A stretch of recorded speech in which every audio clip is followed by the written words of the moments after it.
Hey, what's up, everybody? This is Charles, and I welcome you guys to another episode of the Dreamerspro Show, where we cover everything from sports, hot topics, classic debates, entertainment, and we give you guys a fresh perspective on things and how we see them. And today we have a pretty interesting episode for you guys that you definitely want to stick around for. So let's go ahead and get into this one. So there's been some big news that just came out, and I'm sure all of you are fully aware of the news that I'm talking about. For those of you who may not know what I'm talking about the Kyrie Irving news. There's been some pretty big news about him.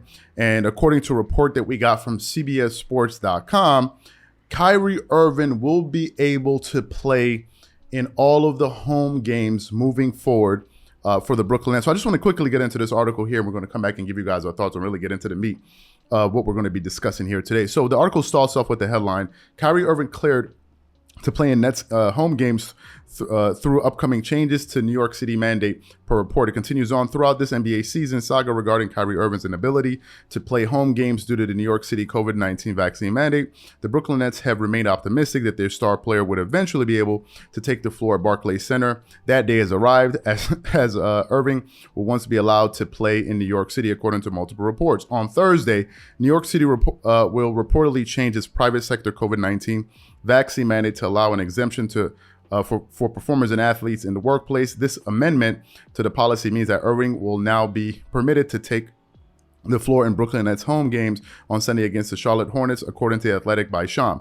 On Thursday, the mayor is expected to declare his decision to reverse the private sector vaccine mandate, specifically for performers and athletes in local venues, including Barclays Center, home to the Brooklyn Nets, and both Citi Field in Queens and Yankee Stadium in the Bronx. Now that we know that, it is official that Kyrie Irving will be playing basketball. It took damn near the whole season, but it seems as if for those people that have faith, you always get rewarded in the end, because I'm sure a lot of people stuck with Kyrie Irving all the way to the end, and I'm sure a lot of them are having their faith be rewarded right now. So first of all, let me say this. This is big news.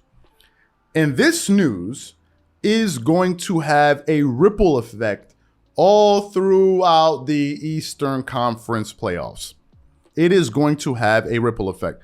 Just yesterday, you saw what happened between Jimmy Butler, Eric Spoelstra, Udonis Haslem. They were going back and forth there in the huddle yesterday. It was a pretty big blow up that they had. But as we speak, they're still the number one seed in the Eastern Conference. And maybe some people will say the reason they had that argument is because they knew that Kyrie Irving was going to be allowed to play basketball in both home and away games. I'm just joking. But anyway, this is going to be some big news. This is some big news here.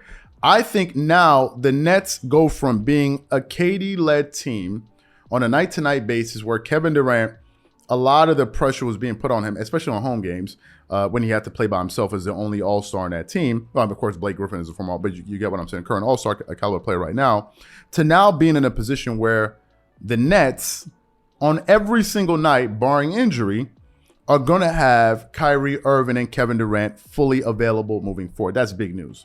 From a basketball standpoint, from a talent standpoint, you're getting a lot of help back. It's tantamount to, the Clippers only having Kawhi Leonard, and then all of a sudden you get back Paul George. It's definitely going to bolster their roster, and it's going to add a lot for them. That's the first thing. But I think one of the biggest things that's going to be affected the most is, number one, I think the first thing is going to be the team's chemistry, which has been in limbo this entire season. So I think Kyrie Irving now being 100% available is going to help their chemistry.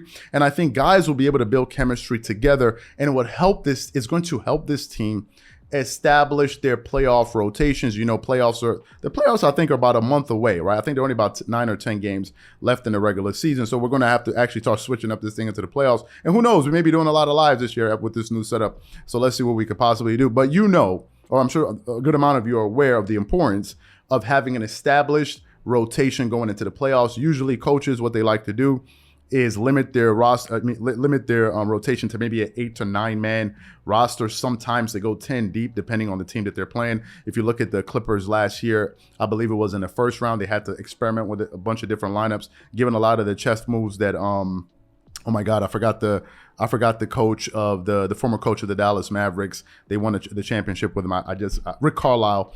So sometimes you're going to have to play different players to kind of respond to some of the things, the chess moves that the opposing coach is doing. But generally, teams like to have a short lineup, and they like to know the rotations that they're going to have. So I think Kyrie Irving adds to that, because at least now he is going to be there for both home games and road games. So that's going to be critical for them.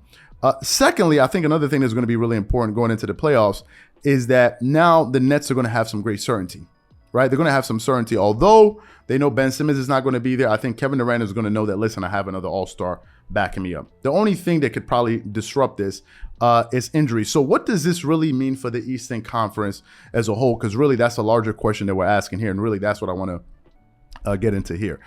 Of the top teams in the East, the Bucks and the Celtics right now are playing the best basketball. I think the Celtics are 9-1 out of their last 10 games, and I think the Milwaukee Bucks are 8-2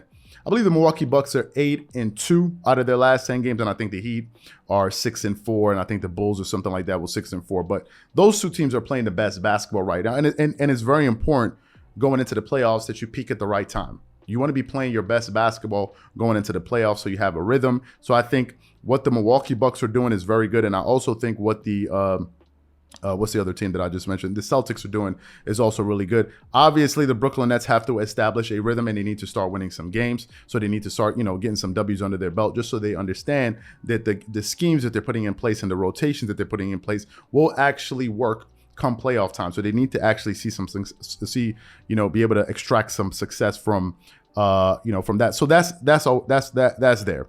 But of all of the teams that I'm going to give the edge to come out of the Eastern Conference, or at least make it to the finals, I still got to go with the Milwaukee Bucks. I still think that they're a very confident ball club, given the fact that they're fresh off of a championship.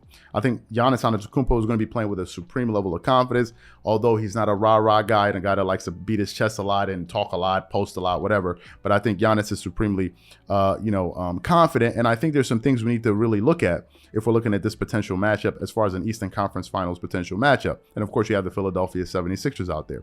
As we currently speak, the Milwaukee Bucks are the number 2 team in offense in the NBA, and we know that the Nets defense is not their strong suit. Although Ben Simmons is going to help, is going to bolster their defense, and they also have some big bodies in Andre Drummond. They also have him as well. They're the number 2 team in rebounding, so they rebound very well as a team. I think Giannis always has double rebounds, but they have some good rebounders on their team, and they're also number 4 in the NBA in 3-point shooting percentage, which is also very important because it means that the Nets are going to have to play defense because the Milwaukee Bucks are going to be able to put up numbers on the board. So that's number 1. But the Bucks do have some weaknesses that I think play into the strengths of the Brooklyn Nets. One of the weaknesses is their defense. The Bucks are the 13th ranked defense in the NBA, and they're giving up about 111.1 points per game to opponents. That's a lot. And how does that play into the favor of the Brooklyn Nets? Because the Brooklyn Nets are the 4th team in field goal shooting percentage in the NBA this season. And you also have to factor this in. I believe that they would actually be shooting a higher percentage because last year I believe that they were the number 1 field goal shooting team in the NBA last year, because Kyrie Irving, remember, had a 50-40-90 season. So imagine if they had Kyrie Irving for all of the available games, barring injuries. Obviously, this team would be even more potent of an offense. So I think that number 4 could be a bit misleading. They could actually even be better from the offensive side of the floor, because as I just said, Kyrie Irving just basically came off averaging a 50-40-90, and also they have somebody that they can put on Giannis Antetokounmpo for an entire series in Ben Simmons.